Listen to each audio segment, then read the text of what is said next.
अस्सलाम वालेकुम। Managing transaction risk, money market hedging. Money market hedging किसे कहते हैं? अभी तक ये नाम क्या आप लोगों ने कभी पहले सुना है? नहीं। Let's move to this topic. कल के टॉपिक में हमने एक बेसिक चीज जो सीखी थी, जिसको हमने क्या कहा था कि ये हमारा होम ग्राउंड है। अब वो होम ग्राउंड क्या है, क्या आप मुझे बता सकते हैं, ताकि हम उसको दोबारा यहाँ पे लिख लें और फिर उसी की बेस पे आगे हम बढ़ेंगे। दो रेट होते हैं, एक लो रेट एक हाई रेट। लो रेट बाइंग रेट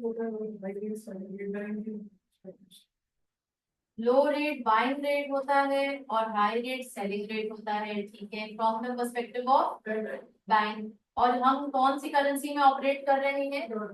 डॉलर। और ये हमारी कौन सी करेंसी है? डोमेस्टिक। ओके, अब हम आगे बढ़ेंगे। Money market hedging, foreign currency receipt. हमने कल तक ये कॉन्सेप्ट अपना बना लिया था कि भैया, जब भी आप ट्रांजैक्शन कर रहे हो, चाहे इंटरनेशनल ट्रांजैक्शन कर रहे हो या फिर आपको किसी भी तरह इंपोर्ट एक्सपोर्ट में कोई एक्सचेंज रेट से रिलेटेड रिस्क है, करेंसी की डिवैल्यूएशन और वैल्यूएशन की वजह से रिस्क है, आपकी करेंसी वीक है, सामने वाले की स्ट्रांग है, उसकी वजह से रिस्क है, तो वो उसके लिए कुछ टेक्निक्स हैं जो हम सीख रहे हैं। हमने ऑलरेडी कौन कौन सी टेक्निक सीख ली हैं? फॉरवर्ड कॉन्ट्रैक्ट सीख लिया है, एक हमने स्पॉट रेट की टर्मिनोलॉजी को समझा, और इसके अलावा कोई चीज, स्प्रेड को देखा, स्प्रेड किस लिए स्प्रेड होता है डेफिनेटली, और फिर हम आगे बढ़ गए। अब हम आ रहे हैं मनी मार्केट हेजिंग की तरफ। मनी मार्केट हेजिंग में foreign currency receipt, that means an export. Foreign currency receipt यानी कि एक्सपोर्ट, यानी कि आपको पैसे मिलने हैं। ठीक है, आपको पैसे मिलने हैं। अब जरा यहाँ पे पढ़िए कि because of the close relationship, Moizuddin पढ़े।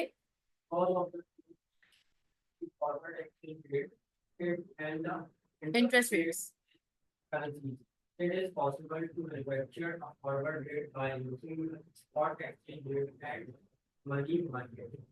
Lending of what? अच्छा, मुझे एक बात बताएं, फॉरवर्ड कॉन्ट्रैक्ट की फीचर्स हमने क्या पढ़े थे?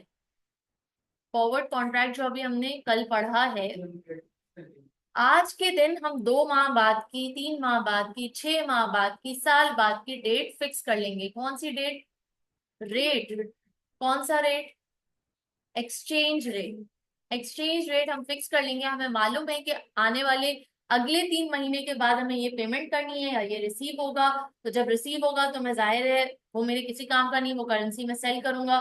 तो आज के दिन तुम बैंक से जाके एक कॉन्ट्रैक्ट साइन करवा लेते हो कि मेरा जो एक्सचेंज रेट है वो फिक्स हो। और कोई feature?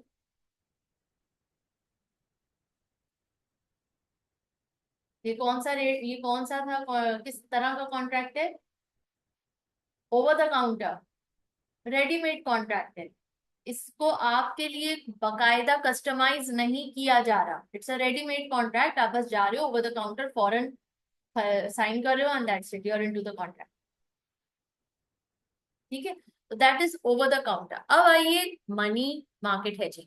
Money market hedging, again इसमें हम रिस्क को मिटिगेट कर रहे हैं। कौन से रिस्क को? एक्सचेंज रेट में आने वाला रिस्क जो है, जिसकी वजह से हमें लॉस होगा, उस रिस्क को हम मिटिगेट करना चाह रहे हैं। किसके जरिए करेंगे? मनी मार्केट हेजिंग टेक्निक के जरिए करेंगे। क्या है ये टेक्निक, कैसे हो रही है? When foreign currency revenue, when foreign currency revenue is expected, exchange rate risk can be eliminated by, पढ़िए नसर।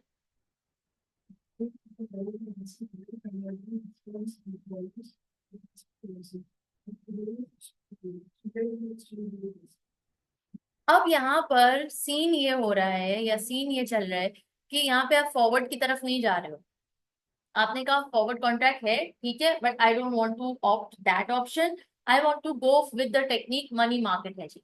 तो क्या किया, पहला स्टेप, कि चूंकि मुझे मालूम है कि मुझे in the near future dollars मिलने हैं, मैं तो सॉरी, मैं तो डॉलर, मैं तो डोमेस्टिक करेंसी, मुझे पैसोस मिलने हैं, फॉरेन करेंसी मिलनी है। तो मैंने क्या किया, आज की तारीख में उस फॉरेन करेंसी को मार्केट से बोरो कर लिया। Point to be noted sir. मैंने पेसोस को का लोन ले लिया, पेसोस में बैंक से लोन ले लिया, पेसोस में, फॉरेन करेंसी में। अब आइए आगे क्या हो रहा है, converting these funds into dollars. फिर मैंने जब लोन ले लिया पैसों में, मैंने फिर उसको आगे जाके सेल कर दिया और डॉलर ले लिए। फिर क्या किया मैंने, किस में, आज के स्पॉट रेट के हिसाब से। दूसरा step, using the future revenue, जब मुझे 4 माह बाद वो पैसे पैसों में मिलेंगे, तो उससे मैंने क्या किया, अपना फॉरेन करेंसी लोन रीपे कर दिया। तो इससे हो क्या रहा है, क्या इससे वाकई में रिस्क किसी भी तरह का मिटिगेट हो रहा है? कैसे? बाकी क्योंकि आपने वैसे ही पहले से पैसे पैसों से लेके और कन्वर्ट करा के आपने स्पेंड की, जब आपके पास पैसों आएंगे पैसों डायरेक्ट लोन दे दोगे, यानी कि वो पैसा, वो फॉरेन करेंसी, इसका पता है क्या मतलब होता है? अगर इसको हम थोड़ी आम जबान में हम बात करें, कि फर्ज करें नसर मेरा स्टूडेंट है और वो रहता है यूके में, और उसने ट्यूशन फीस देनी है। ठीक है, अब उसने कहा कि मैं ट्यूशन फीस दूंगा 2 माह बाद, जब कोर्स खत्म हो जाएगा। मैंने कहा ठीक है, लेकिन मुझे तो थी जल्दी, और फिर मुझे था कि भाई एक्सचेंज रेट रिस्क आ रहा है, 2 माह बाद शायद मुझे लॉस हो जाए, जितना मैं चाह रही हूँ कि मुझे रिसीव हो पीकेआर में, उसका मुझे लॉस रहे। तो मैंने आज ही क्या किया, मैंने बैंक से जाके जो अमाउंट मुझे उससे मिलनी थी, वो अमाउंट का मैंने लोन ले लिया, और मैंने फौरी तौर पे वो लोन लेकर उसको आज ही पीकेआर में कन्वर्ट करा के मैंने ये अज्यूम कर लिया कि मुझे फीस आ गई। मैं सुकून में आ गई कि मुझे फीस आ गई आज के रेट के हिसाब से, फ्यूचर का मुझे कोई डर नहीं है। अब जब वो फीस दे देगा, क्योंकि मुझे कॉन्फिडेंस है कि वो दे देगा, मतलब हमारा आपस में कॉन्ट्रैक्ट है पक्का कि वो दे देगा, वो पाकिस्तानी वाली हरकत नहीं करेगा, भागेगा नहीं इधर उधर। तो जब वो दे देगा तो वही मैं डायरेक्टली क्या करूंगी, उस बैंक को जिससे लोन लिया उसको लौटा दूं। तो अब 2 महीने के लोन पे मुझे कितना इंटरेस्ट देना पड़ गया होगा? हार्डली बहुत कम, बहुत मिनिमल, जो कि एक ट्रांजैक्शन फी की तरह ही होगी। तो देयरफॉर वो मुझे उतना बर्डन नहीं लगा, मैंने कहा ठीक है। लेकिन उससे मैंने अपने आप को सेव क्या किया, कि 2 महीने बाद जो ये पैसे मुझे देगा, वो तो मेरी करेंसी वैसे ही हर दिन डिवैल्यू हो रही है, मुझे तो और कम पैसे मिलेंगे। वो जब आज के दिन जो मुझे मिलने थे, वो मुझे जब 2 माह बाद मिलेंगे तो वो और कम मिलेंगे, तो जिससे मैं मोटिवेटेड फील नहीं कर रही, रिस्क भी मेरा मिटिगेट नहीं हो रहा। So that is what the companies are also doing over here, कि उनके जितने भी पेमेंट्स उनको मिलनी है, रिसीट्स उनको मिलनी है, उनके रिसीवेबल्स जो हैं, जो फॉरेन करेंसी में है, वो कोई 6 माह बाद मिल रहे हैं, कोई 5 माह बाद मिल रहे हैं, कोई 3 माह बाद, कोई साल बाद मिल रहे हैं। तो वो बाद में जब मिलेगा तो उसका पीकेआर जब हम कन्वर्ट करेंगे तो बहुत कम होंगे पीकेआर। तो लिहाजा अब हमें क्या चाहिए, कि हम उसको आज के दिन बोरो कर लें सेम अमाउंट, और अभी एक्सचेंज करा लें पीकेआर ले लें। इससे मिटिगेट हो जाएगा रिस्क, और जब वो लोन वापस, जब वो पैसे आएंगे तो उससे आप लोन रीपे कर दें direct. So this is called money market hedge. अब इसको सॉल्व कैसे करना है प्रैक्टिकली, आइए देखते हैं।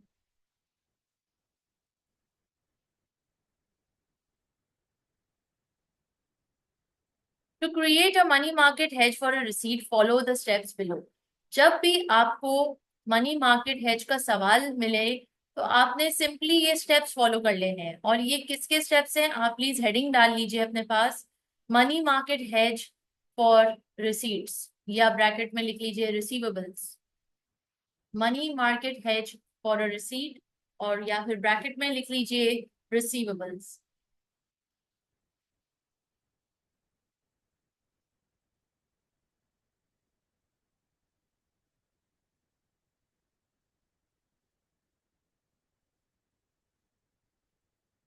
Number 1, identify the loan repayment required in the future. This should match the expected revenue. Step 2, using the interest rate provided, calculate the amount that needs to be borrowed today in the foreign currency. अब इसमें present value का बड़ा खेल है, future value, present value, क्योंकि future में जो मिलने वाली अमाउंट है एग्जैक्टली वो आप आज नहीं लोगे बैंक से, आप उससे कम लोगे कि ताकि 2 महीने बाद इंटरेस्ट एड ऑन होके वो प्रिंसिपल अमाउंट बन जाएगी। तो अभी हम जब सम आएगा तो और भी डिटेल में देखेंगे। स्टेप्स लिख लीजिए फटाफट।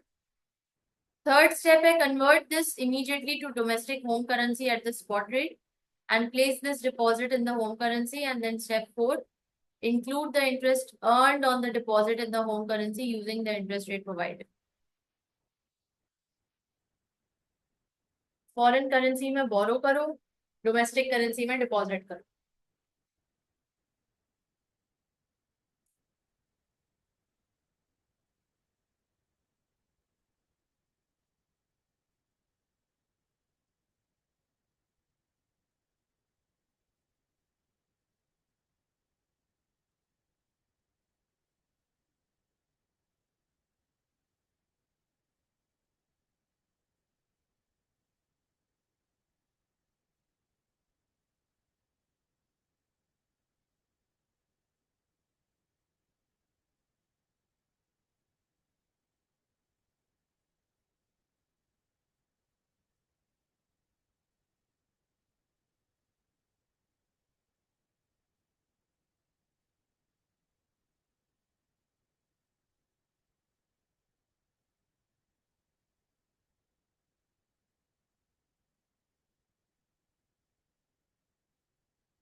हम्म। Step 4, include the interest earned on the deposit in the home currency using the interest rate provided.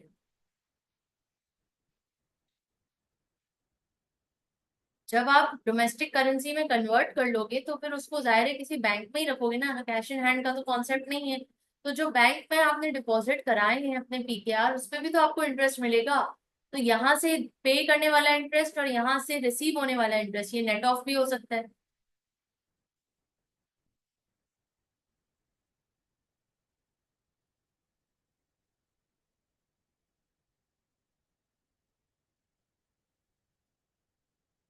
हो गया, सम की तरफ आए।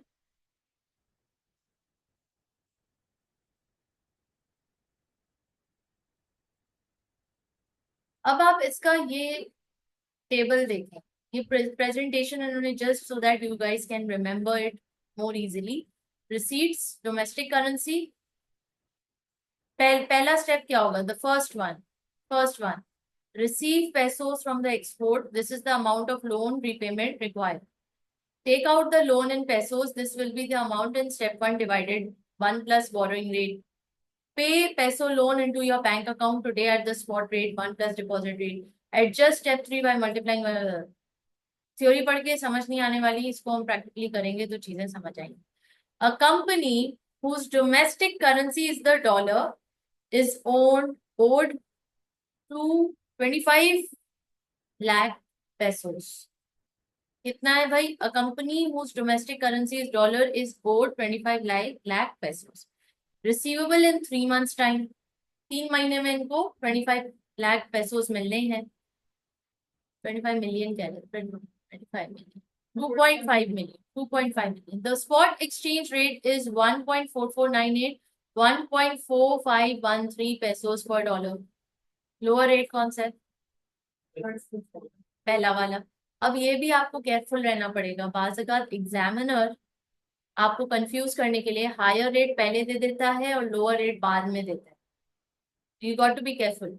The company can deposit in dollars for 3 months at 2% per annum and can borrow pesos for 3 months at 1.5 per annum. Interest rate भी given. अब क्या करें, what is the receipt in dollars with the money market hedge. Money market hedge technique use करते हुए आपको कितना receive हो रहा है डॉलर्स में। वालेकुम अस्सलाम। ऐसे आपको शुक्र। अब इसका पहला स्टेप क्या होगा कि आपने बोरो करना है पैसोस में। तो बोरो करने के लिए रेट कौन सा है, बोरो में रेट हायर होगा लोअर होगा, बोरो में इंटरेस्ट रेट हायर होगा लोअर होगा, लोअर होगा, क्योंकि जब आप बोरो करते हैं लोन लेते हैं तो उस पे इंटरेस्ट 1.5% पर एनम मिल रहा है, आपको देना पड़ेगा। और जब आप डिपॉजिट कराएंगे तो आपको 2% इंटरेस्ट मिलेगा।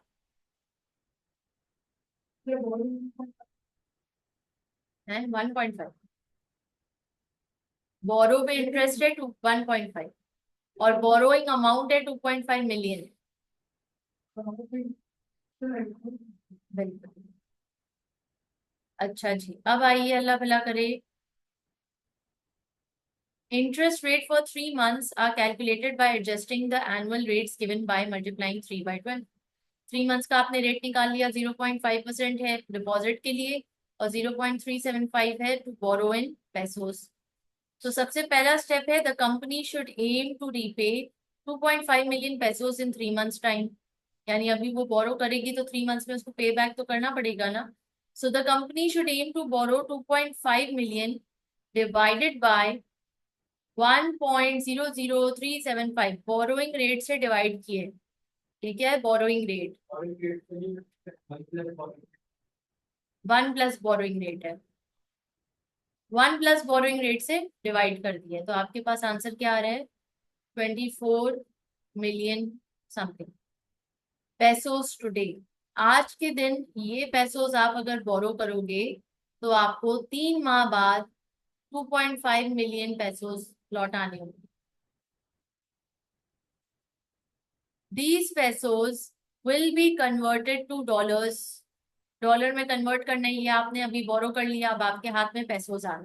अब इन पैसोस को आपने क्या करना है, डिवाइड करना है by the deposit percentage. Deposit percentage है ये, नहीं ये हायर रेट है। कौन सा भैया, स्पॉट रेट का हायर रेट। तो ये हायर रेट से आप डिवाइड करेंगे तो आपको क्या मिल जाएगा, डॉलर्स मिल जाएंगे। कि ये चीज अगर आप आज के आज मार्केट में जाके सेल करते हो तो आपको डॉलर्स कितने मिल जाएंगे, 171615। अब ये डॉलर्स आपने क्या करने हैं, डिपॉजिट करा देंगे हैं bank account. Once you sell the pesos you are going to deposit the dollars into the bank. जब बैंक में डिपॉजिट हो जाएगा तो 3 माह बाद it will have increased in value with interest 2% for 3 months।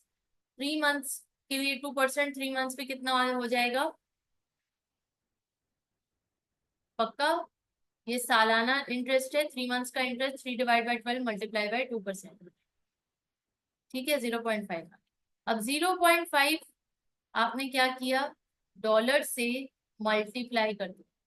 Point to be noted, अगर conceptually नहीं भी समझ आ रहा प्लीज इसको, इस स्टेप को याद कर लें कि जब कंपनी बोरो कर रही है पैसों में तो डिवाइड कर रही है इंटरेस्ट रेट से, 1 प्लस बोरोइंग रेट से।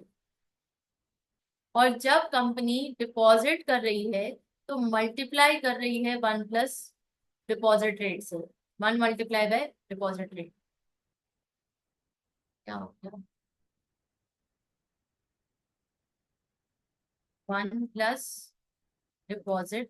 ठीक है, तो ऊपर डिवाइड है और नीचे मल्टीप्लाई है और बीच में पैसों को कन्वर्ट किया जा रहा है डॉलर्स में। और हायर रेट क्यों चूज किया जा रहा है, बैंक सेल कर रहा है। बैंक सेल करेगा तो हायर रेट पे से। ठीक है, डन हो गया। बस यही है मनी मार्केट हेजिंग, यही स्टेप्स हैं, इसके अलावा और कोई चीज नहीं है। एक्टिविटी 4 अब खुद से ट्राई करें। 3 मंथ का इंटरेस्ट रेट गिवन है, यूएस का, कंट्री पी का, सालाना गिवन है, स्पॉट रेट गिवन है। एंड अल्लाह भला करे रिक्वायरमेंट कह रही है calculate the receipts from 1 million पैसो cell. due to be received in 3 months time if money market hedge is used by US company। 1 million पैसों की सेल की है, रिसीवेबल्स उनको कितने महीने बाद मिलने हैं? 3 महीने बाद। अब जरा मनी मार्केट करके मुझे बताओ कि क्या आंसर आ रहा है।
जैसे इलस्ट्रेशन पे हुआ है ना, उन दोनों को वैसे उनको आप या तो पहले डिपॉजिट बोरो वाला नहीं तो बोरो करोगे, उसके बाद लोन छोटे स्टेप्स।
ऐसे चेक करके ज्यादा पूरा लेकिन मामले तो मैं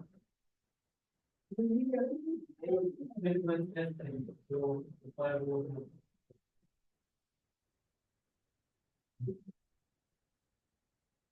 बैलेंस लेवल के यार तो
हो गया? क्या किया आप लोगों ने, फॉलो किया इलस्ट्रेशन को या खुद से हो गया? हम्म, बस मनी मार्केट है ही यही, फॉलो द स्टेप्स।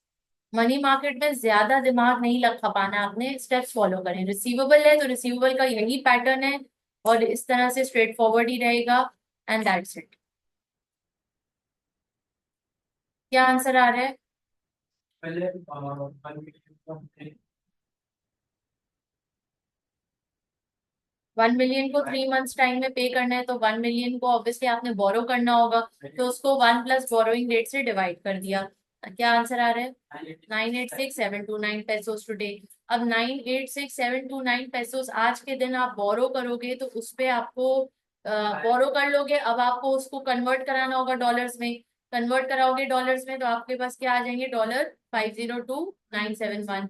और उसको आपने कन्वर्ट करने के लिए किससे डिवाइड किया, कौन से रेट से, कौन से स्पॉट रेट से, लोअर रेट या हाई रेट? पहले तो आप देखो, पैसों बोरो करके लाए, अब जब बोरो कर लिया तो तुम्हारे हाथ में पैसों हैं, अब तुम उसको कन्वर्ट कराओगे डॉलर में, तो तुम जाके फिर कहाँ, मार्केट में जाके बेचोगे उसको, बैंक से बेचोगे, जो भी बैंक से। अब आप क्या करोगे, खरीद लोगे डॉलर्स। जब डॉलर आपके हाथ में आ जाएगा, अब इस डॉलर को ले जा करके बैंक में डिपॉजिट कर दोगे।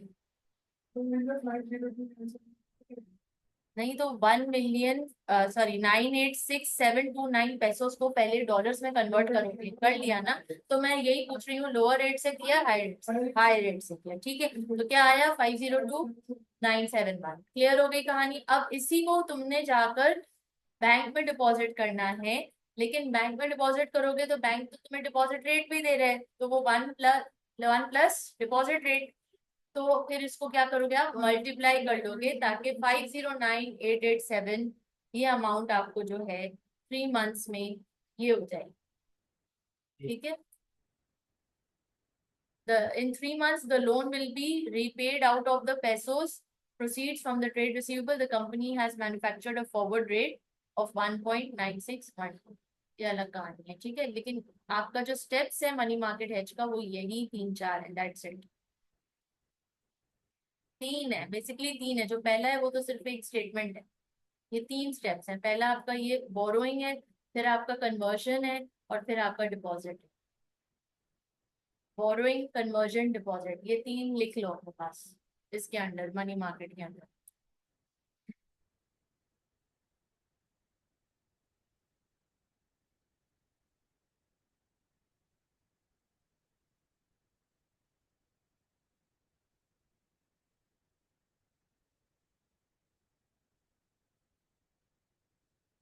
अब आइए, अल्लाह भला करे, money market hedge for pebbles.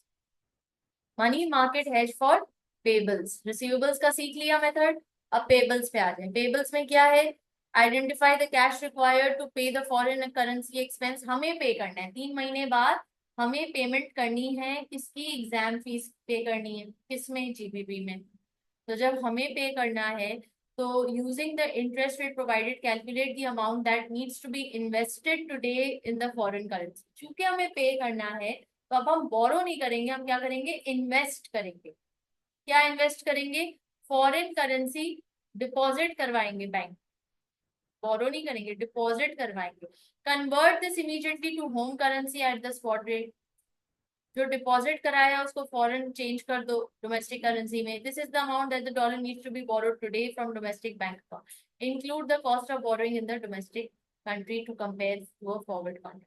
अच्छा, अब ये थोड़ा सा रिवर्स चल रहा है, ठीक है। जो हमने रिसीवेबल किया, ये उसका थोड़ा उलट चल रहा है। कैसे, ये अभी हम सम के थ्रू समझेंगे, थ्योरी आप लोग को नहीं समझ आएगी। डायरेक्ट अब सम पे आ रहे हैं और देखते हैं कि इसको कैसे करें।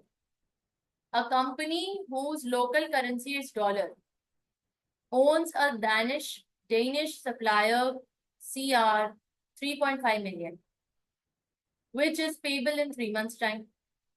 The spot exchange rate is KR 7.5509, KR 7.5548 per dollar. Lower rate कौन सा है, higher rate कौन सा? जो पहला वाला लोअर रेट है, दूसरा वाला हाई रेट है। ये बहुत केयरफुल रहेगा, मैं बार बार रिपीट कर रही हूँ। कभी कभी एग्जामिनर घुमाने के लिए आगे पीछे कर देते हैं और स्टूडेंट अज्यूम करते हुए पहला नंबर डिजिट तो हमेशा वही होता है, रॉन्ग हो जाता है फिर सारा सारा।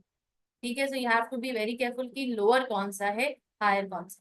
The company can borrow in dollars for 3 months at 8.6% per annum and can deposit kroner for 3 months at 4.92% per annum. What is the cost in dollars using a money market hedge? Dollars की cost निकालनी है। अब इसमें कैसा कैसे करेंगे हम सवाल? पहले हम, जैसे कि रिसीविंग में पहले हम बोरो कर रहे थे, यहाँ पर हम स्टार्ट करेंगे डिपॉजिट से। और हमें कितना डिपॉजिट करना है बैंक में? जो हमारा पेबल अमाउंट है, पेबल अमाउंट कितना है? 3.5 मिलियन। 3.5 मिलियन जो आपको पे करना है वो आप आज की तारीख में डिपॉजिट करा दो, divide by 1 plus deposit rate. 1 plus deposit rate क्या है भैया? डिपॉजिट रेट है 4.92% पर एनम। इसको 3 मंथ्स का निकालो डिपॉजिट रेट जल्दी से।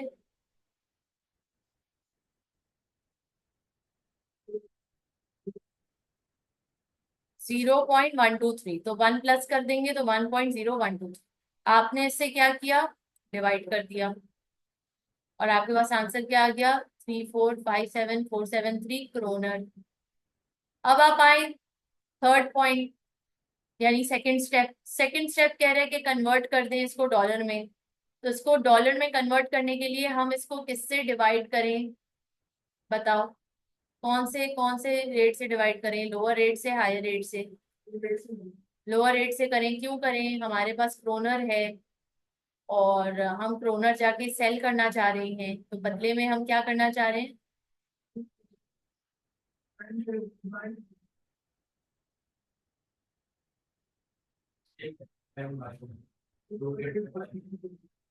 I sure? दोबारा पढ़ लो, देखो।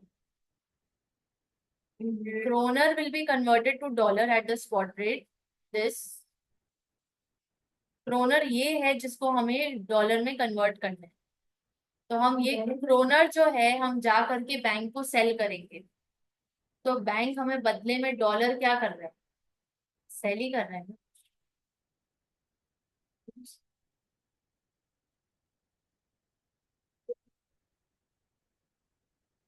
कम back to the home ground.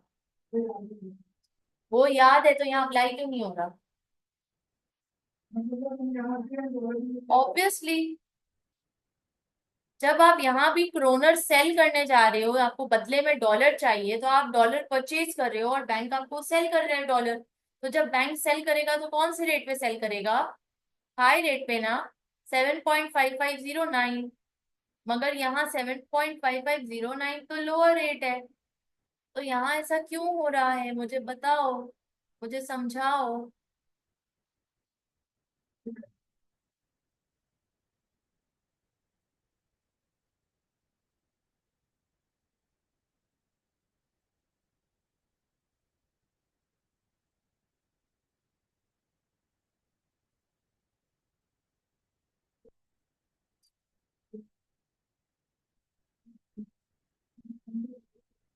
Payment, payment एक मिनट, पेमेंट किसमें करनी है? A company whose local currency is dollar ओज अ डेनिश सप्लायर क्रोनर। पेमेंट करनी है क्रोनर में और उसकी डोमेस्टिक करेंसी है डॉलर में। हाँ।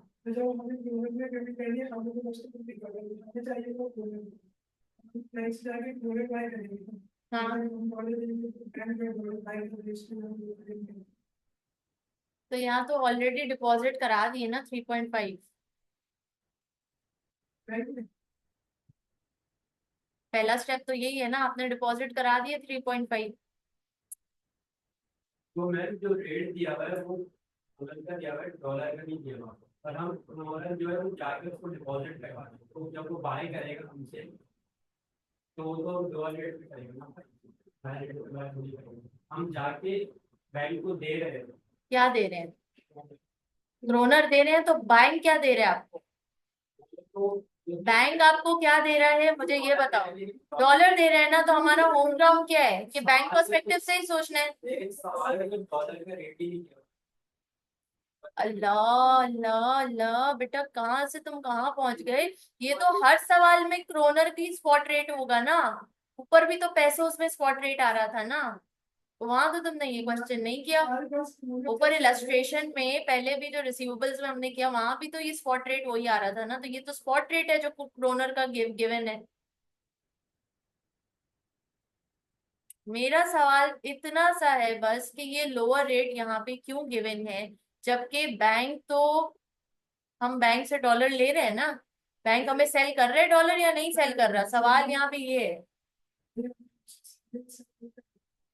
कैसे समझाओ ना, बताओ ना, यही तो मैं जानना चाह रही हूँ कि आप लोग के माइंड में ये चीज कैसे क्लियर है। हम्म।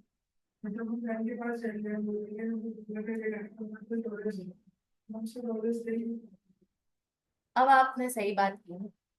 बात ये है कि मैं जिस कंट्री में हूँ वो कंट्री डॉलर कंट्री है। ठीक है। और मेरे पास डॉलर्स है। 3 माह बाद मुझे क्रोन में पेमेंट करनी है। लेकिन वो क्रोनर मेरे पास नहीं है। तो प्रैक्टिकली वो क्रोनर मैंने कहाँ से लिया। पहले मैं बैंक के पास गया अपने डॉलर लेकर के, और मैंने बैंक को बोला मुझे बदले में क्रोनर दे दो। तो बैंक ने मुझसे क्या किया, डॉलर परचेज किए, बाय किए।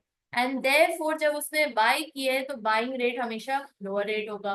तो अब यहाँ पर जब उसने बाय किया इस रेट पे, तो कितना हमें हमें कितने डॉलर्स देने होंगे। 4,57,889 हमने आज बैंक को दिया। तो बदले में उसने हमें क्रोनर दिए। कितने क्रोनर दिए, 3457,473। ये क्रोनर उसने जब हमें दिए तो हमने जा करके इसी क्रोनर को बैंक में डिपॉजिट करा दिया 1+ डिपॉजिट रेट से। और उसके बाद 3 माह बाद जब मेरा पेमेंट देने का मौका आया, तो मैंने फिर बोरो किया this amount now and will have to pay यही अमाउंट। 457,889 मल्टीप्लाई बाय 1+0, 1+ बोरोइंग रेट से मैंने इसको बोरो किया इस अमाउंट को इन 3 मंथ्स टाइम। अब आपका सवाल मेरे पास आना चाहिए कि मैम डोमेस्टिक करेंसी बोरो क्यों की।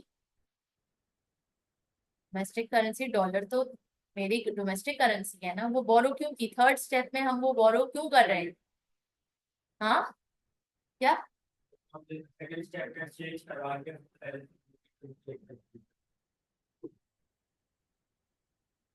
तो हमने डॉलर डॉलर दिए थे वो डॉलर लेकर दिए थे तो उनको वापस चेंज करवा के फिर डॉलर। अच्छा अब जरा सुन ले। ठीक है, जरा सुन ले, इसका कॉन्सेप्ट जरा दुरुस्त सुन।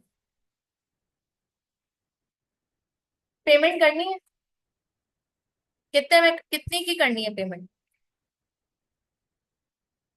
पेमेंट करनी है, कितने की पेमेंट करनी है, 3.5 मिलियन क्रोनर। ये क्या करनी है, पेमेंट करनी है, कब करनी है, 3 मंथ्स के बाद। ठीक है। तो आपको पता है बिजनेस की दुनिया में यूजुअली यूजुअली ये चीज बड़ी कॉमन प्रैक्टिस है कि कोई भी ओनर ना अपनी जेब से पैसा नहीं निकालता। वो बोलता है मेरी जेब में जो पैसा है उसको जेब में ले लेते, हम बोरो कर लेते हैं बैंक से, लोन ले लेते हैं। तो टेक्निकली एंड प्रैक्टिकली अगर देखा जाए, प्रैक्टिकली हो ये रहा है कि सबसे पहले तो कंपनी पहले ये डिसाइड कर रही है, देख रही है कि 3.5 मिलियन मुझे हिसाब लगा रहे, 3.5 मिलियन क्रोनर मुझे 3 माह बाद पे करना है। तो 3.5 क्रोनर पे करने के लिए मुझे क्या क्या क्या करना होगा। मुझे सबसे पहले तो अपने पास डॉलर्स लेकर आने होंगे, और उस डॉलर से मुझे क्रोनर आज की तारीख में खरीदना होगा। और फिर जो मैं खरीदूंगा क्रोनर उसी को मुझे डिपॉजिट कराना होगा, ताकि मैं ये पूरा जो रिस्क है ना, एक्सचेंज रेट रिस्क, उसको मिटिगेट कर सकूं। तो अब मैं क्या करूं, जो दर हकीकत स्टेप 1 स्टेप 2 स्टेप 3 है, वो प्रैक्टिकली स्टेप 4 हो रहा होता है पहले, फिर स्टेप 3 हो रहा होता है, और फिर स्टेप 2 हो रहा होता है इन रियल लाइफ। बट यहाँ पे कैलकुलेशन मालूम करने के लिए कि मुझे कितना डिपॉजिट करवाना पड़ेगा ताकि मुझे 3 माह बाद कितने क्रोनर मिल जाएं, तो वो फाइंड आउट करने के लिए 3.5 मिलियन को हमने क्या किया, डिवाइड किया बाय 1 प्लस डिपॉजिट रेट, ऐसा ही है। तो हमारे पास आंसर क्या आ रहा है इसका, 3, 4, 5, 7 ब्ला ब्ला ब्ला। ये क्रोनर है जो मुझे डिपॉजिट कराना होगा बैंक में, ताकि 3 माह बाद वो 3.5 बन जाए। ठीक है, ये प्रेजेंट टाइम। अब 3, 4, 5, 7 क्रोनर हासिल करने के लिए मेरे पास तो डॉलर है। नहीं नहीं नहीं, क्योंकि मैं बिजनेसमैन हूँ, मैं अपनी जेब से क्यों निकालू पैसा। जो डॉलर मुझे चाहिए इसको परचेज करने के लिए, वो भी मैं बोरो कर लेता हूँ बैंक से। वो भी मैं डोमेस्टिक लोकल बैंक से बोरो कर लेता हूँ। तो ये पैसा क्रोनर 3, 4, 5, 7 हासिल करने के लिए मुझे कितने पीकेआर चाहिए, कैसे पता चलेगा, 3, 4, 5, 7 क्रोनर डिवाइडेड बाय, डिवाइड है मल्टीप्लाई है, डिवाइड है मल्टीप्लाई है, लोअर रेट से हायर रेट्स, लोअर रेट्स क्यों, क्योंकि क्रोनर खरीदने के लिए मैं जा करके बैंक को सेल क्या करूंगा, डॉलर। और जब डॉलर बैंक को सेल करूंगा तो यानी बैंक क्या कर रहे हैं, बाय कर रहे हैं। और जब बैंक बाय कर रहे हैं तो मतलब बैंक हमेशा लोअर रेट में बाय करते हैं। तो लोअर रेट से आपने डिवाइड किया, आपके पास डॉलर कितना निकल करके आ रहे हैं, 457,889। अब ये डॉलर एक्चुअल में मेरे पास होने चाहिए ताकि मैं क्रोनर परचेज कर सकूं और फिर डिपॉजिट कर सकूं। बट ये भी मैं अपनी जेब से क्यों निकालू, इसको बोरो कर। तो बोरो करने के लिए मुझे क्या करना होगा, कितनी अमाउंट में बोरो करूं कि 3 माह बाद वो ये वैल्यू बन जाए। आज के दिन मैं बोरो करूं और 3 माह बाद वो यही वैल्यू बनी पड़ी हो। क्या करूं मैं, बोरो कैसे करूं, 457,889 multiply by 1 plus borrowing rate, 1 plus 0.0 borrowing rate बस मैंने, ठीक है।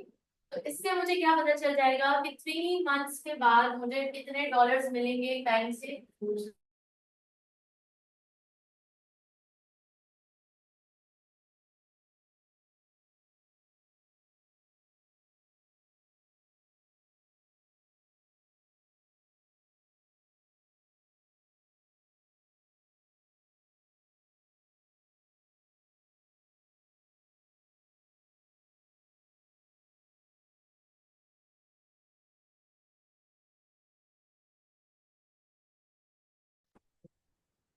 कभी आपको ऐसा लगे कि कॉन्सेप्ट आपको उलझा रहा है, नहीं समझ आ रहा है, या आप फंस रहे हो, तो इट्स बेटर कि आप स्टेप्स याद कर लो। रिसीवेबल के स्टेप्स, पेबल के स्टेप्स, होते यही 3 स्टेप्स हैं, इसके आगे कोई कहानी नहीं होती। Yes, you have to be careful with lower rate and higher rate, that's all. Lower rate higher rate कब डिवाइड हो रहा है, कब मल्टीप्लाई हो रहा है, लेकिन आसान है, अगर थोड़ा सा समझो और करो प्रैक्टिस तो हो जाएगा, कॉन्सेप्ट से भी हो जाएगा।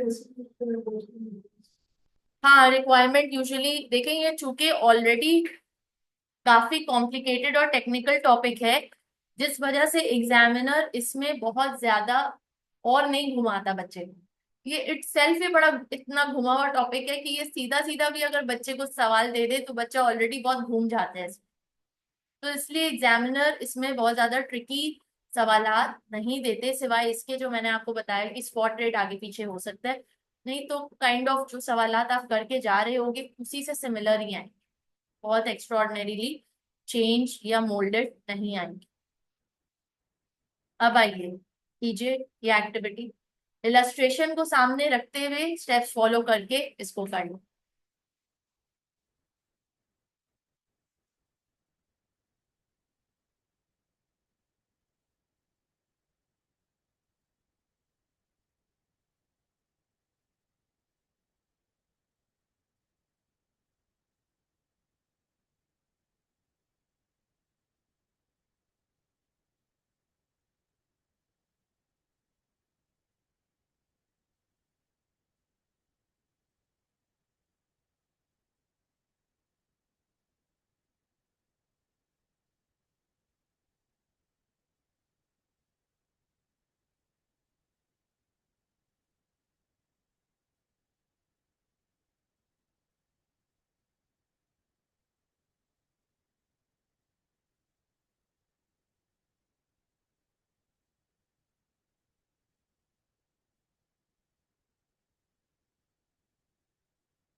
हो गया?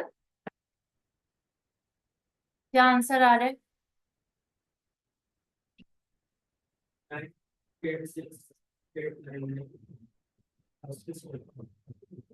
986,899 pesos today and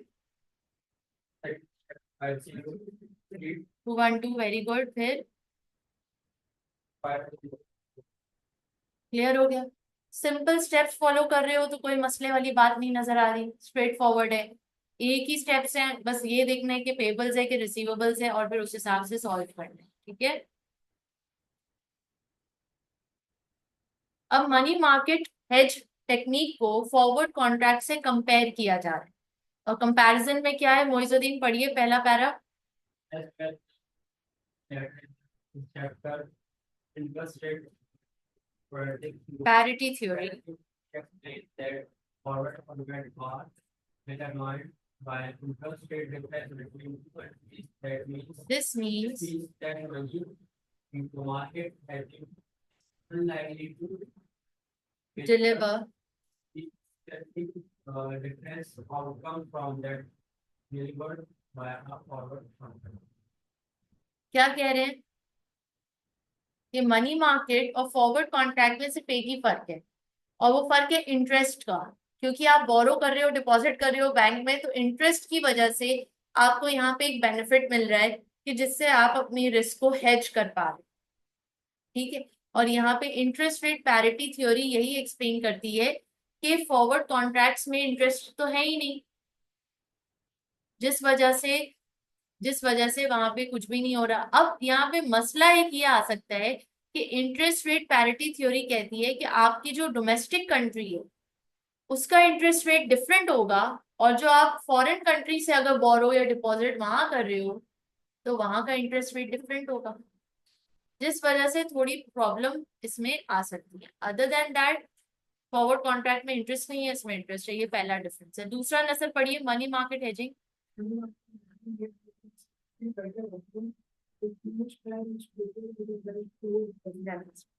तो ये किसके लिए ज्यादा फायदेमंद है? एक्सपोर्टर के लिए, जो एक्सपोर्ट कर रहा है माल और जो कैश फ्लो डेफिसिट है जिसमें है।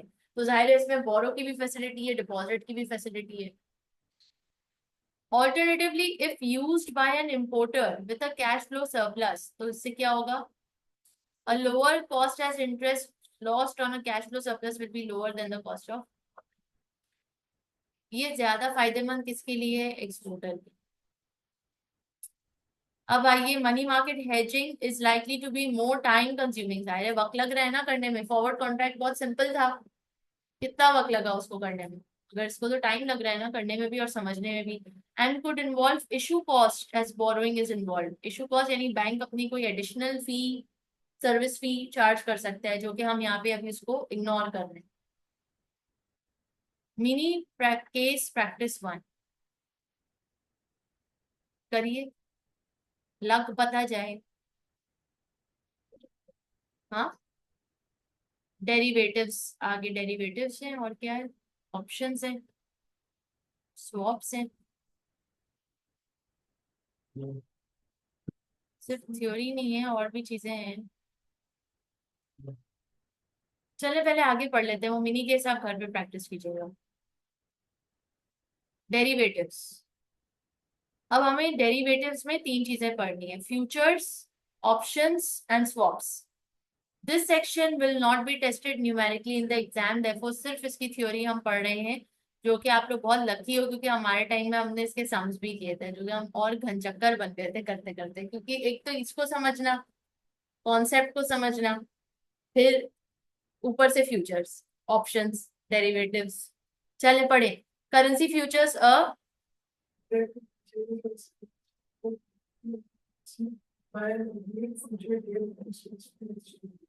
क्या कह रहे हैं? A contract to purchase or sell a standard quantity of a currency by an agreed future date at a specified exchange rate। जैसे कि फॉरवर्ड कॉन्ट्रैक्ट था, सिमिलर है बहुत फ्यूचर भी। ये भी रेडीमेड है, स्टैंडर्ड है, अमाउंट्स बनी हुई हैं, रेट्स बने हुए हैं, एक्सचेंज रेट्स भी गिवन है, फ्यूचर डेट्स भी फिक्स्ड हैं, कुछ भी आप इसमें चेंज नहीं कर सकते। आपने जाके बस फ्यूचर ले लेना है, बाय कर लेना है या सेल कर लेना है। अब इसमें फ्यूचर्स आपको मार्च के मिल सकते हैं, June quarter, September, December, and can be used on any date up to the expiry date, separate from actual transaction and is designed in such a way that, अभी कह रहे हैं कि अनलाइक अ फॉरवर्ड, फॉरवर्ड से मुख्तलिफ है future. किस तरह से? पढ़िए पहला point, if a company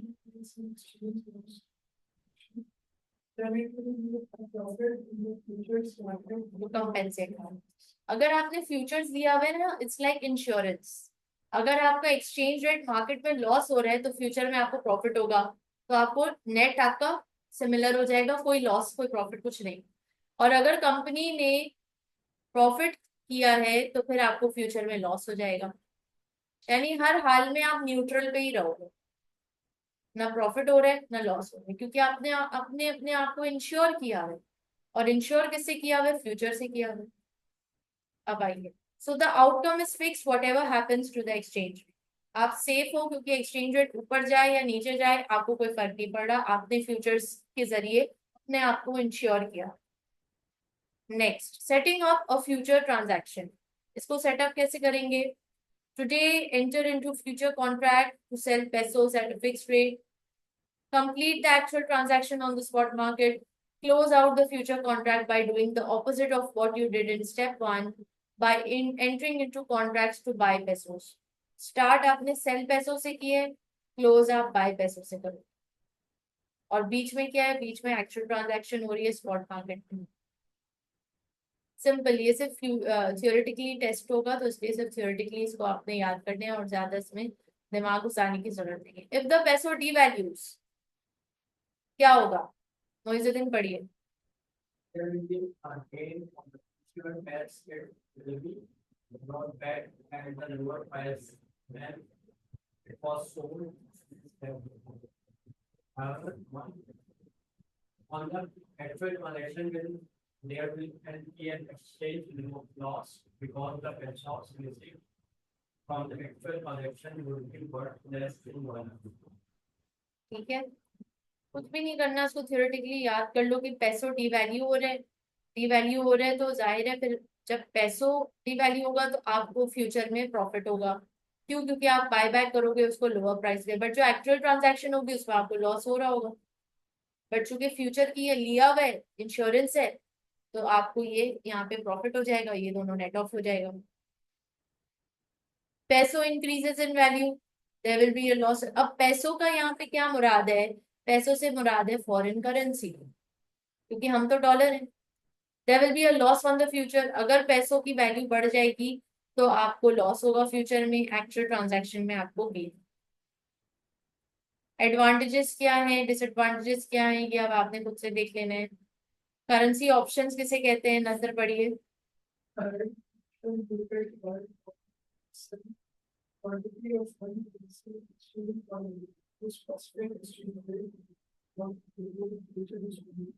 options में क्या है? बाय और सेल। बाय का मतलब होता है, या इसकी टर्मिनोलॉजी जो यूज होती है कॉल, और सेल का टर्मिनोलॉजी यूज होती है पुट। सेल और पुट ऑप्शंस, ये option, a right of an option holder is to buy or sell a quantity of one currency in exchange for another at a specific exchange rate on or before a future expiry date. Future आप लाजमी transaction करोगे, खरीदोगे या बेचोगे। आपने contract sign किया है, future का मतलब ये है, fixed, you can not escape it. एक दफा आप फ्यूचर में एंटर हो गए, आप एंटर हो गए, आप बैकआउट नहीं कर सकते। ऑप्शन, ऑप्शन में ये फिजिबिलिटी है, ये ऐसा इंस्ट्रूमेंट है कि जो आपको राइट देता है कि आपकी मर्जी है, अगर आपको लग रहा है मेरा फायदा है तो आप ऑप्शन एक्सरसाइज कर लो, और अगर आपको लग रहा है कि नहीं मेरा नुकसान है तो आप ऑप्शन एक्सरसाइज नहीं करो। तो इट्स योर चॉइस कि आपको उसको एक्सरसाइज करना है कि नहीं करना। और एक्सरसाइज में यही दो चीजें हैं, बाय करना है कॉल ऑप्शन, या सेल करना है पुट ऑप्शन। ठीक है, at a specific exchange rate, exchange rate तो तय है, before a future expiry date, expiry date भी है कि उसके बाद फिर आप वो ऑप्शन एक्सरसाइज नहीं कर सकते, उससे पहले पहले आपके ऊपर कोई जबरदस्ती नहीं है, it's entirely up to you. अच्छा, अब उसके बाद आप देखें कि ये जो ऑप्शंस है ना, ये टेलर मेड है। Currency options from a bank suited to the company specific needs. ये नेगोशिएटेड भी होते हैं और ये ओवर द काउंटर भी मिलते हैं, रेडीमेड आपको ऑप्शंस भी मिल जाएंगे और आपके रिक्वायरमेंट्स के मुताबिक कस्टमाइज्ड नेगोशिएटेड भी मिल जाएंगे, दोनों ऑप्शंस हैं। और standard exchange rate traded option ये भी आपको मिल सकता है, यानी कि जो जैसे स्टॉक मार्केट में जो ट्रेडिंग हो रही है वो वाला ऑप्शन भी आपको मिल सकता है, मर्जी है। एडवांटेज डिसएडवांटेज खुद देख लेंगे। अच्छा, ऑप्शन जब आप ले रहे हैं तो आप देख रहे हैं कि ऑप्शन में क्या हो रहा है कि holder can choose whether or not to exercise the option. This allows the holder to enjoy the upside without a risk. यानी जैसे ही उसकी फेवर में एक्सचेंज रेट आएगा वो उसको एक्सरसाइज नहीं करेगा, और जैसे ही उसके नुकसान में जाएगा वो फौरन एक्सरसाइज कर लेगा। तो इसमें तो फायदा सरासर ऑप्शन होल्डर का है कि अगर आप ऑप्शन लोगे तो आप दोनों एंड से फायदे पे हो। लिहाजा जब आप ऑप्शन परचेज कर रहे होते हो या ऑप्शन कॉन्ट्रैक्ट में एंटर हो रहे होते हो तो उसके लिए आपको अप फ्रंट प्रीमियम देना पड़ता है, which makes it expensive than the future and the forward contract. क्योंकि यहाँ आपको सेफ्टी भी तो ज्यादा मिल रही है, रिस्क भी तो आपकी मर्जी है, लो नहीं लो। तो फिर यहाँ पे जब फैसिलिटी ज्यादा है तो उसकी प्राइस भी ज्यादा है। अच्छा जी, अब देखिए यहाँ पे यही बात हो रही है, option is acts like an insurance policy. Advantage disadvantage खुद से देखने हैं। Currency swaps, Moizuddin. Formal agreement normally whereby whereby two organizations contractually agree to exchange payment on different terms for transaction in different currencies. ये basically swap का जो option होता है वो दो इदारों के दरमियान होते हैं, और यूजुअली ये दो इदारे दो अलग कंट्रीज में होते हैं। यूजुअली ये दो इदारे दो अलग कंट्रीज में होते हैं और इसमें इनकी फॉर्मल अग्रीमेंट होती है कि भाई they will exchange payment on different terms in different currencies. इनका अब इसका मसला क्या है, इसको एग्जांपल से समझते हैं। In a currency swap, the parties agree to swap equivalent amounts of currency for a period. This effectively involves the exchange of debt from one currency to another. Liability Liability on the main debt, the principal is transferred and the parties are liable to counterparty risk. If the other party defaults on the agreement to pay interest, the original borrower remains liable to the lender. Currency swaps may be used to restructure the currency base of the company's liability. This may be important when the company is trading overseas and receiving revenues in foreign currencies, but its borrowings are denominated in the currency of its home country. Currency swaps therefore provide a means of reducing exchange rate exposure over the long term. Basically अब इसमें होता क्या है, आपकी दो countries हैं, आपकी company है यूके में, मेरी कंपनी है पाकिस्तान में। अब फॉर एग्जाम्पल अगर हम लेते हैं एसीसीए दारा, और हम लेते हैं यहाँ के स्टूडेंट्स। अगर एसीसीए कल कला को कोई ऐसी फैसिलिटी लॉन्च कर दे कि जो पाकिस्तानी स्टूडेंट्स हैं या जो इंडिया के स्टूडेंट्स हैं या जो अफ्रीका के स्टूडेंट्स हैं, अब आपको जीबीपी में पे करने की जरूरत नहीं, आप सिंपली हमसे एक स्वैप कर लें, यहाँ पर ये अमाउंट आप डलवाते जाएं अपने एक उनको बैंक अकाउंट दे देंगे आपको, वो बोलेंगे कि उसमें आप अपना पाकिस्तानी करेंसी डलवाते जाओ, और वो बहुत मिनिमम और इकोनॉमिकल हो सकता है कि हर महीने 10,000 या हर महीने 20,000 फॉर एग्जाम्पल डलवाते जाए, और आपने जब भी पेपर देना है आपको बिल्कुल नॉमिनल रेट्स पे मिलेगा, या जिस दिन आपने वो डिपॉजिट कराया है जो भी स्पॉट रेट वाला कॉन्ट्रैक्ट आपका साइन हुआ हुआ है उसी स्पॉट रेट में आपके जीबीपी में चार्जेस जाएंगे, आपको अलहदा से जीबीपी में पेमेंट करने की जरूरत है। अब इससे स्टूडेंट को फायदा क्या, नंबर वन फायदा उसको लमसम इतना बड़ा एग्जाम फी नहीं देना।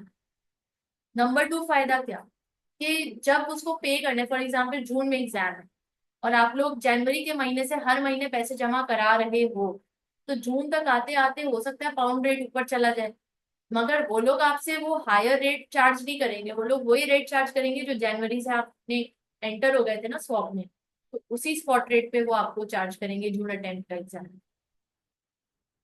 तो ये आपको बेनिफिट हुआ कि नहीं।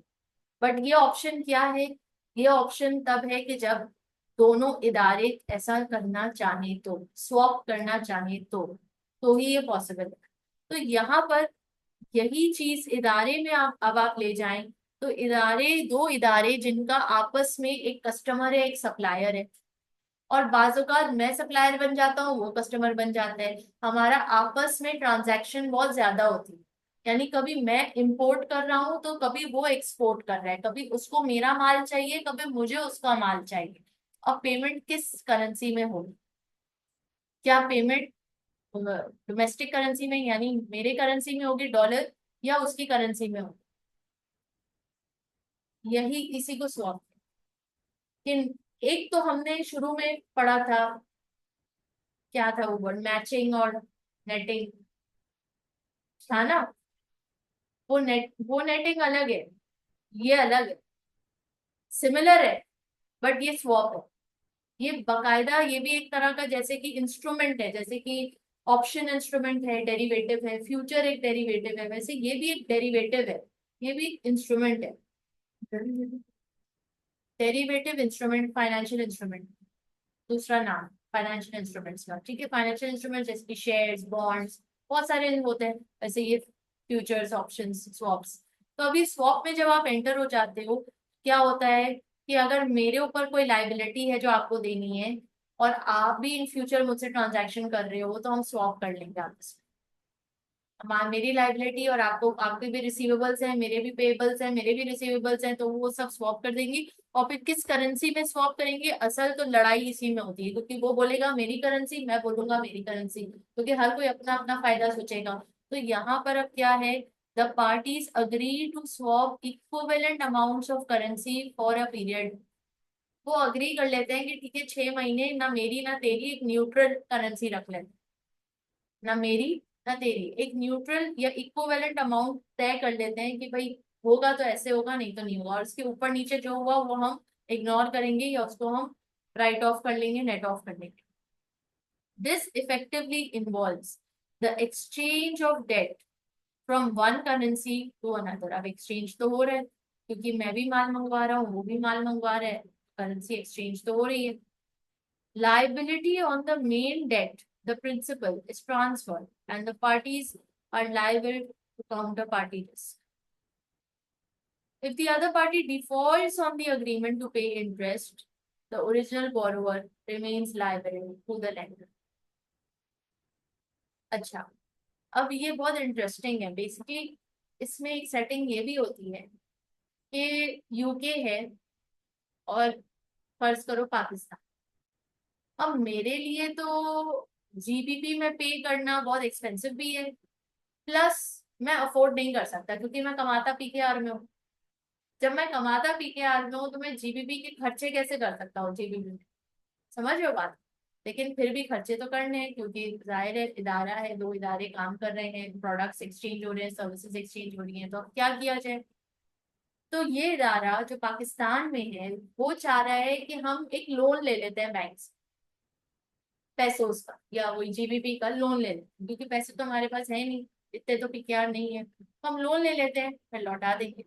तो अब यहाँ पे स्वॉप ये फैसिलिटी देता है कि सामने वाला इदारा जो यूके में बैठा है वो आपके बिहाफ पे वहां से लोन ले लेगा, क्योंकि वहां से लोन लेना उसको इंटरेस्ट कम पे करना पड़ेगा, और मैं अगर यहाँ से बैठ के लोन लूंगा तो मुझे ज्यादा इंटरेस्ट पे करना पड़ेगा, तो वो वहां से लोन ले लेगा। और सेम वाइस वर्सा, उसको भी तो मुझे पेमेंट करनी है, लेकिन मैंने कहा कि मुझे तो पीकेआर चाहिए, जीबीपी नहीं चाहिए, तो वो भी तो अपना सेल करके पीकेआर खरीद के मुझे पे करेगा, तो उसने मुझे बोला कि तुम मेरे बिहाफ पे यहाँ से लोन ले लो पीकेआर में। बात समझ रहे हो? बड़ी बड़ी सेटिंग्स और गेम्स होती हैं।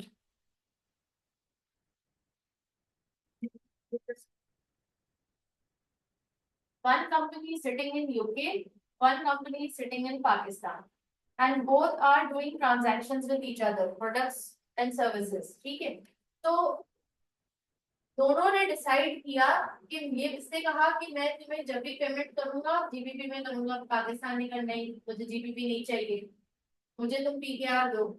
तो पीकेआर लेने के लिए इसको मार्केट में जाके एक्सचेंज कराना पड़ेगा, यस और नो? के पास तो नहीं है पैसा। तो उसको एक आइडिया आया कि यार एक्सचेंज कराने के बजाय, क्योंकि एक्सचेंज रेट का रिस्क होता है, तो एक्सचेंज कराने के बजाय क्यों ना मैं बोरो कर लूं। बट अगर यूके यहाँ बैंक से बोरो करेगा तो यहाँ से तो उसको जीबीपी ही मिलेगा ना।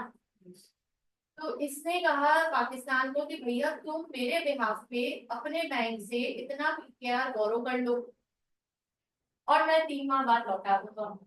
तुम अभी बोरो करके अपना पैसा पेमेंट ले लो। ठीक है, अज्यूम कर लिया। अब इसी तरह पाकिस्तान को जीबीपी में इसको पे करना है। इसने कहा कि नहीं, मुझे मैं तुम्हारा पीकेआर नहीं दूंगा, मुझे तो जीबीपी चाहिए। इसके पास जीबीपी है नहीं, अभी मार्केट में जाए जीबीपी खरीदे, एक्सचेंज रेट रिस्क तो है। तो इसने क्या कहा, इसने कहा यूके को कि भैया तुम मेरे बिहाफ पे अपने बैंक से जीबीपी ले लो, तुम्हारी पेमेंट हो गई, बाकी तुम्हारे बैंक को मैं लोन दे दूंगा, देता रहूंगा। इससे दो फायदे हुए, एक्सचेंज रेट रिस्क भी बचा और इंटरेस्ट भी मिनिमम हुआ। इंटरेस्ट भी मिनिमम हुआ। इस सेटिंग को कहते हैं स्वैप। इस सेटिंग को क्या कहते हैं? स्वैप। यानी ये डायरेक्ट नेट ऑफ नहीं होता। अच्छा, फिर क्या होगा? अब इसने तो यहाँ से लोन ले लिया और इसने यहाँ से लोन ले लिया। बोल ये रहे हैं कि कल कला को कोई भी डिफॉल्ट करता है तो जिसने लोन लिया है इंटरेस्ट तो उसी को देना पड़ेगा। लेकिन प्रिंसिपल अमाउंट कौन देगा? जरा पढ़िए, principal is transferred and the parties are liable to counter parties. Principal transfer हो जाता है क्योंकि जाहिर है जब ये इससे परचेज कर रहे हैं तो ये भी तो परचेज कर रहे हैं। इसको अगर पेबल्स हैं तो इसके पास भी तो पेबल्स हैं, इसके पास रिसीवेबल्स है तो इसके पास भी तो रिसीवेबल्स हैं। तो वो समझो कि जो हमने ऊपर एक नेटिंग का कॉन्सेप्ट समझा था, वो नेटिंग डायरेक्ट और शॉर्टकट था। ये लॉन्ग कट, ये बड़ा लंबा पेंडा इन्होंने किया है यहाँ पे कि बैंक को इन्वॉल्व करके, बैंक को इन्वॉल्व कर लिया बोरो और डिपॉजिट के चक्कर में, बोरोइंग और लोन के चक्कर में। ठीक है, वहां पे भी बैंक इन्वॉल्व है बट वहां पे डायरेक्ट नेट ऑफ हो रहा है कि तुमने मेरे 1000 देने हैं, मैंने तुम्हारे 2000 देने हैं, नेट ऑफ कर लो, 1000 बचा। ये कह रहा है कि नहीं, मैंने तुम्हारे 2000 दे दिए और तुमने मेरे 1000 देने, तुम जाओ बैंक से लोन लो, 1000 का ले लो अपने पास, मैं जा रहा हूँ अपने बैंक से लोन लेके ले लूंगा। और फिर जब बाद में पेमेंट की बारी आएगी तो हम अपने अपने बैंक्स को पेमेंट दे देंगे। कुछ चीजें थियोरेटिकली नहीं समझ आ सकती जब तक आप प्रैक्टिकली उसमें घुसो नहीं, नहीं समझ आ रहा, तो इसलिए फॉर एग्जाम पर्पस आप सिर्फ इसको लर्न बाय हार्ट कर लें या जितना समझ आ रहा है उतना समझ लें, दैट्स इट। इसमें अगर बहुत ज्यादा बाल की खाल निकालेंगे तो फिर वक्त फायदा नहीं है, क्योंकि कुछ चीजें होती हैं जब आप मार्केट में एंटर होते हो तब जाके आपको ग्राउंड रियलिटी में समझ आती है। लाइक अभी जो हम ऊपर मनी मार्केट समझ रहे थे वो सम्स के जरिए हमें जरा बेहतर समझ आया, थ्योरी तो बिल्कुल नहीं समझ आ रही थी, राइट? सम्स किया तो समझ आया, और इसमें तो अब सम्स है ही नहीं, हमें दिए ही नहीं गए, तो अब हम सम से भी नहीं समझ सकते। और जब तक आप कुछ थोड़ा सा एक्सपोजर नहीं मिलेगा रियल लाइफ का, मार्केट का, तो आप नहीं इसको प्रॉपरली एब्जॉर्ब कर पाओगे। So it's better just stick to the point. Exam purpose के लिए इसको याद करें, आगे बढ़े, बाल की खाल ना निकालें, बी स्मार्ट। अच्छा जी, अब आपका क्या रह गया, अल्लाह वाला करे।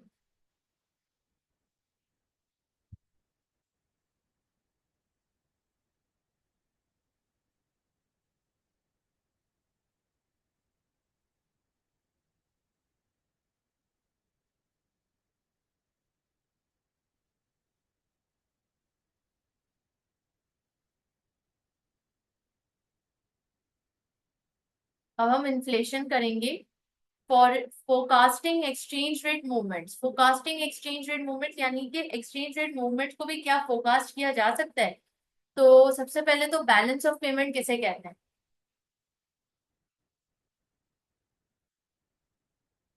बैलेंस ऑफ पेमेंट किसे कहते हैं Moizuddin?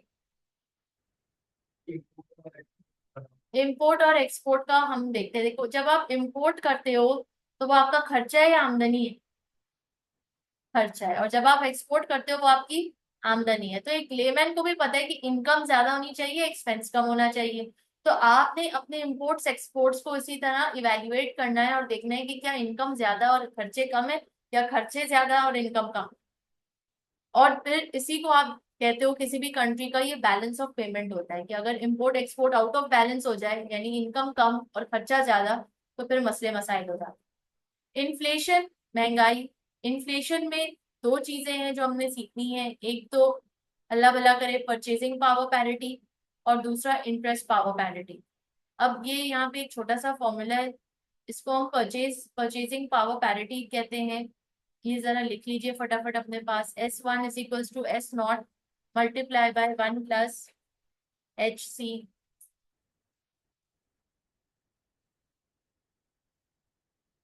S1 is equals to S0 multiply by 1 plus HC divided by 1 plus HB।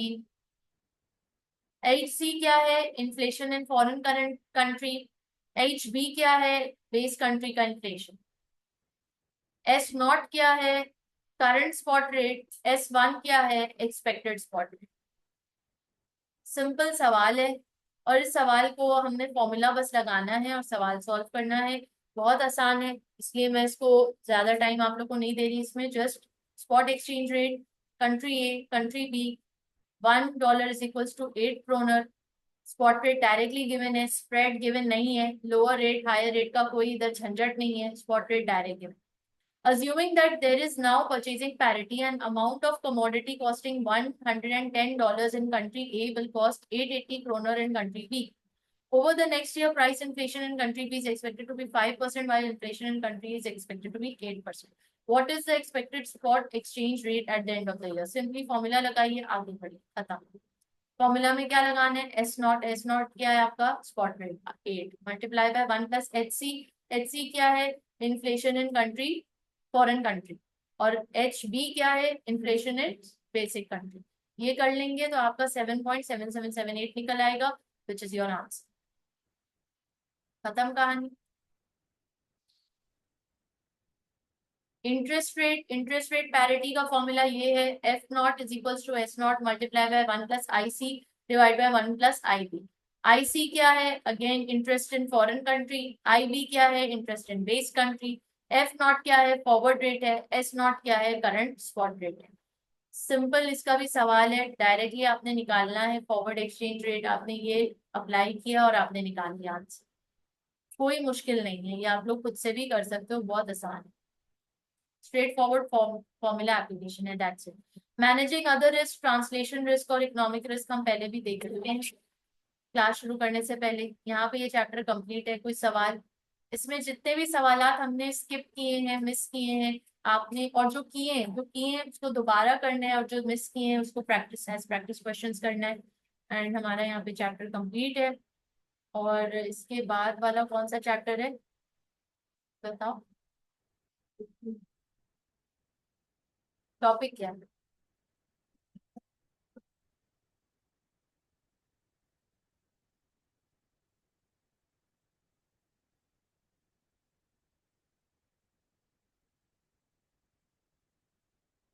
Interest rate risk. तो इंशाल्लाह नेक्स्ट क्लास में वो करेंगे। कोई बात जो ना समझ आई हो?